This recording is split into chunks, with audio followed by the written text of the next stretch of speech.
Right, ready to ditch those cards. We're diving deep into ATM cardless cash withdrawals today. Hmm. You've probably seen it as an option at the machine, but like, have you ever actually used it? I'm curious, have you? What was that experience like for you?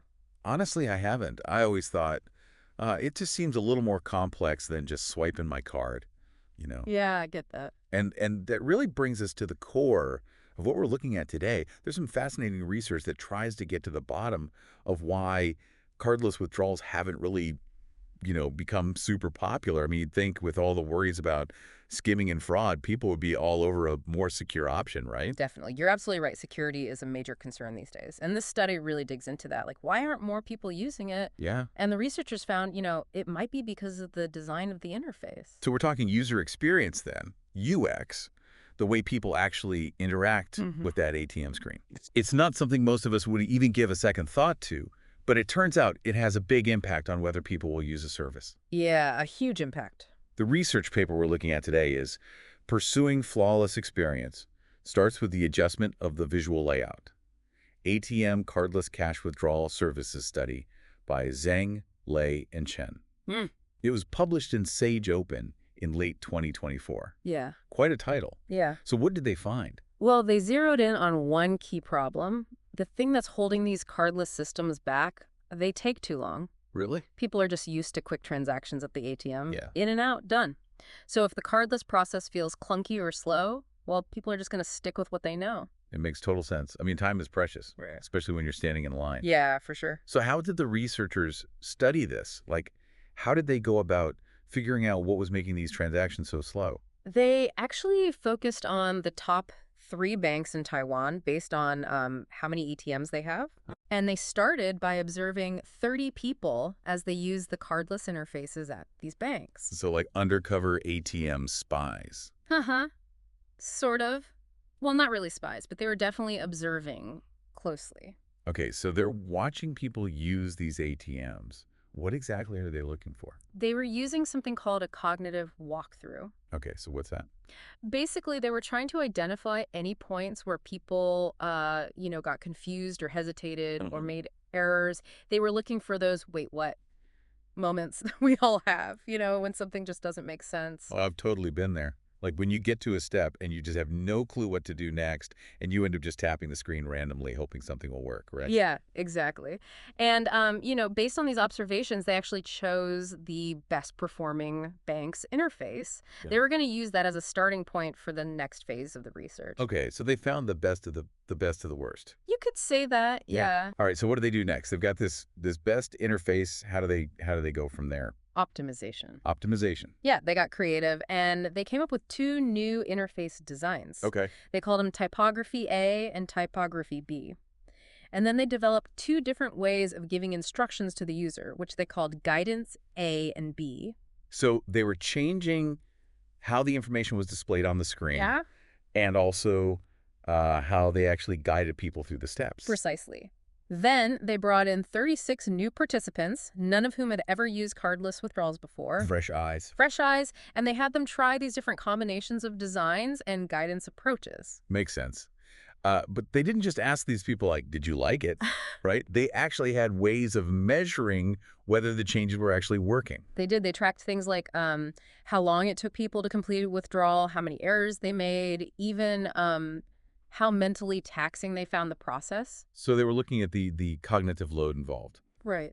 And of course, they also asked participants about their overall satisfaction with the experience.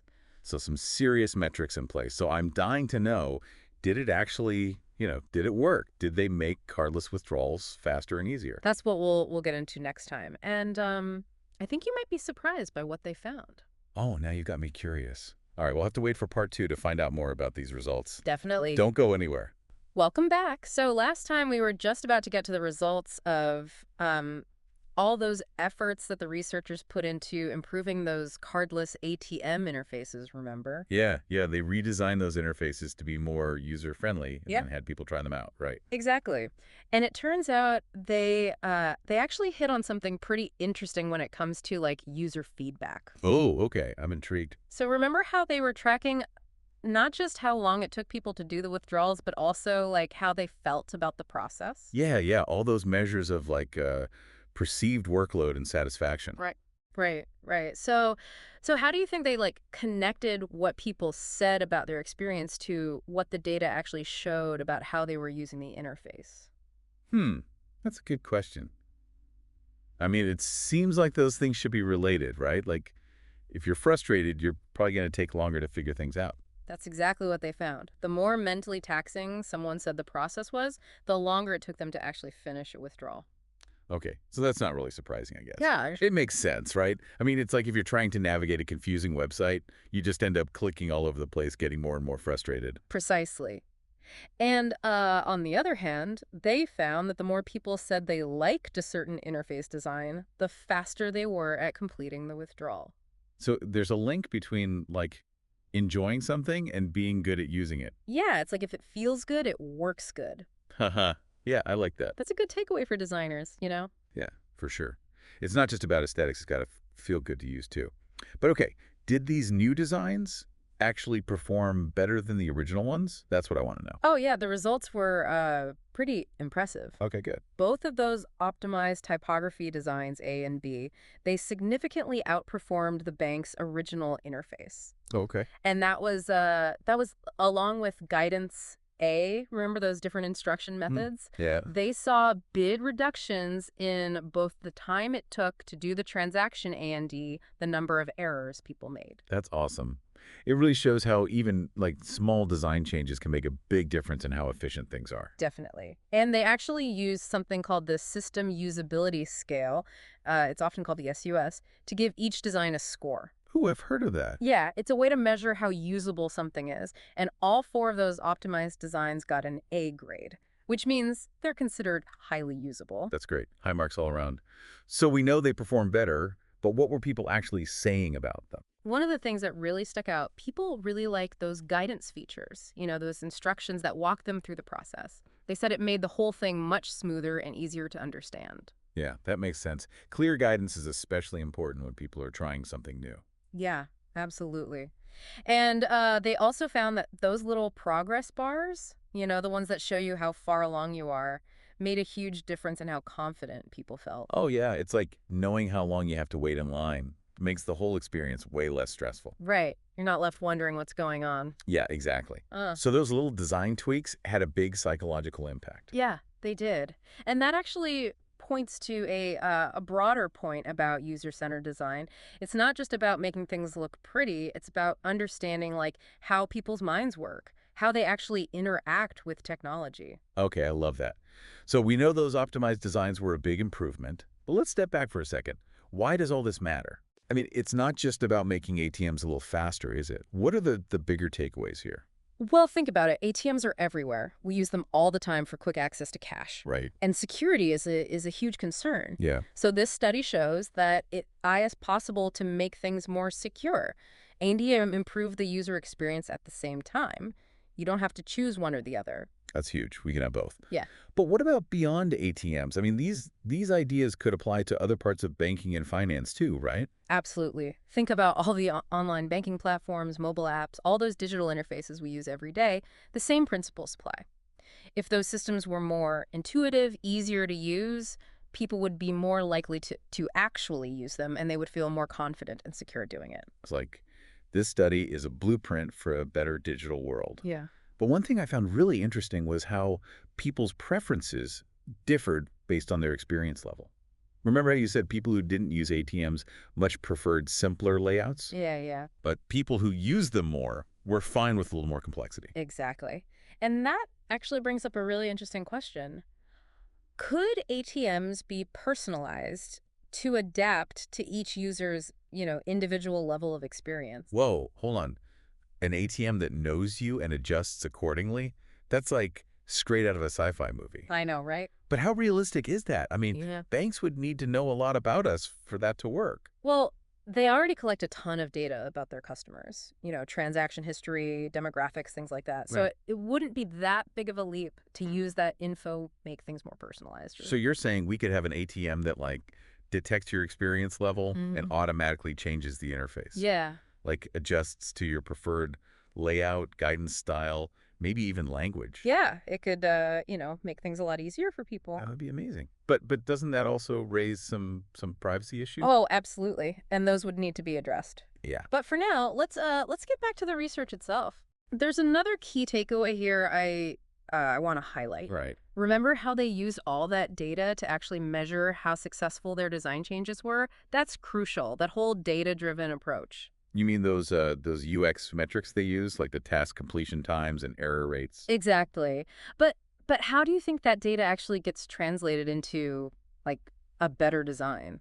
Well, I guess it helps the designer see what's working and what isn't, right? Right, it takes all the guesswork out of it.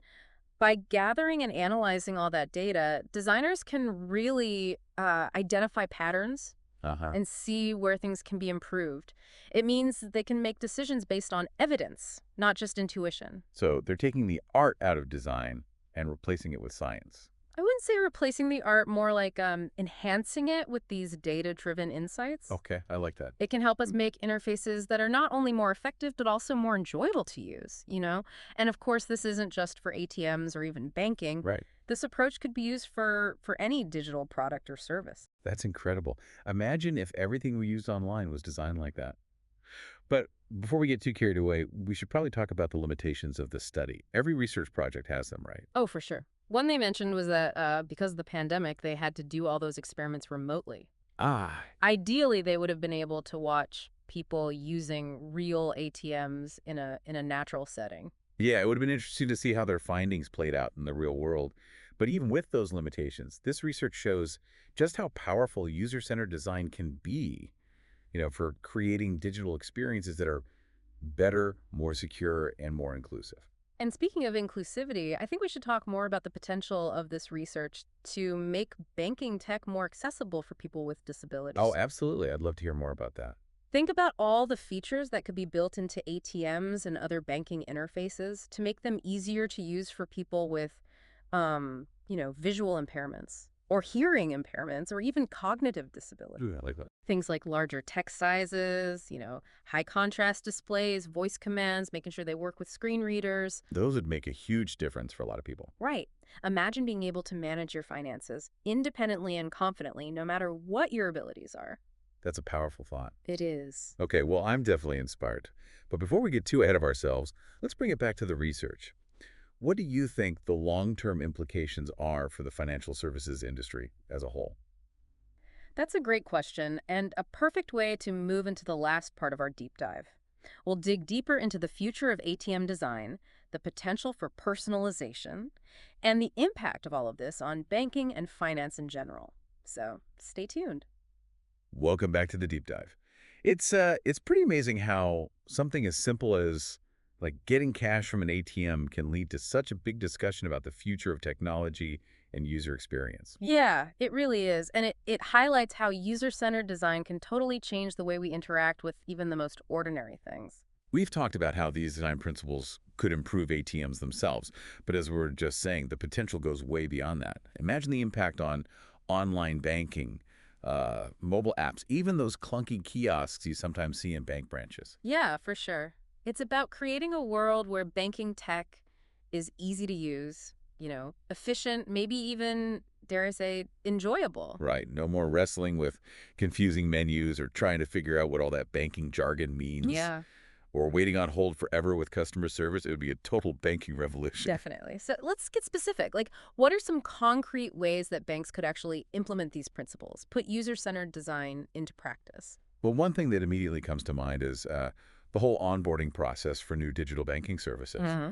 Think about the last time you signed up for a new banking app or something. For me, it was, kind of a headache. Oh, I hear you. It's usually such a long, drawn-out process. Passwords, security questions, pages of fine print. Not exactly what I'd call user-friendly. Exactly. Yeah. But user-centered design could make that process so much smoother, right? Mhm. More intuitive, Yeah. less intimidating for new users. Yeah, absolutely. I'm picturing like a sleek interface that visually guides you through everything Uh-huh. with clear instructions, helpful prompts along the way. Maybe even some interactive tutorials. Oh, yeah, yeah. or personalized recommendations based on, your banking habits. Now you're talking. It'd be like having a personal banking concierge right there in your pocket. Right. And once you're actually in the app, those same principles could be used for all the stuff we do all the time. Right. Checking our balance, transferring money, paying bills. Imagine all of that being like super simple and streamlined, intuitive navigation, clear visual cues. Yeah. What if your banking app like gave you personalized insights into your spending habits? Ooh, that's a great idea. It'd be like having a built-in financial advisor, right? Yeah. Someone to help you manage your budget, figure out where you can save money, Uh-huh. maybe even help you set some financial goals.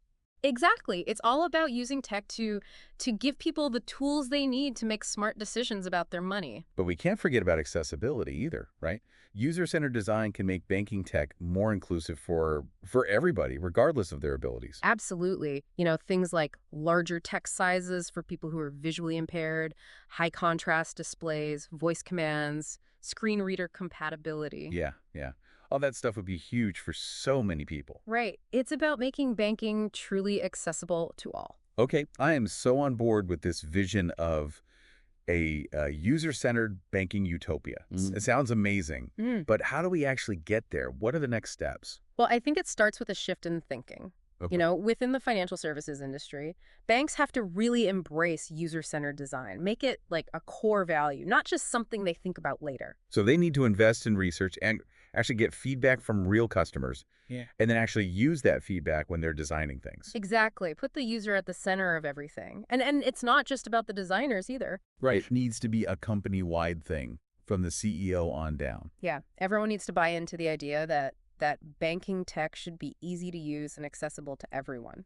It's a big challenge, but I think the payoff would be huge. Yeah. Imagine a world where dealing with your bank isn't a chore. It's seamless, even, I don't know, empowering. That's the power of good design. And this research that we've been talking about, even though it focuses on, something as specific as cardless ATM withdrawals, it really gives us a glimpse of what could be possible. It's an exciting vision, isn't it? Absolutely. So to all the banks out there listening, take note. The future of banking is user-centered, and the time to adapt is, well, now. And to our listeners, we encourage you to, demand better user experiences. Support the banks that are putting you first. That's it for this deep dive. We've gone from ATMs to a future vision of banking. We've talked about the power of design to make technology work better for all of us. We hope you found it insightful, gave you something to think about. Maybe the next time you're at an ATM, you'll see it a little differently. Yeah. Until next time, keep diving deep, stay curious, and always, always demand a great user experience.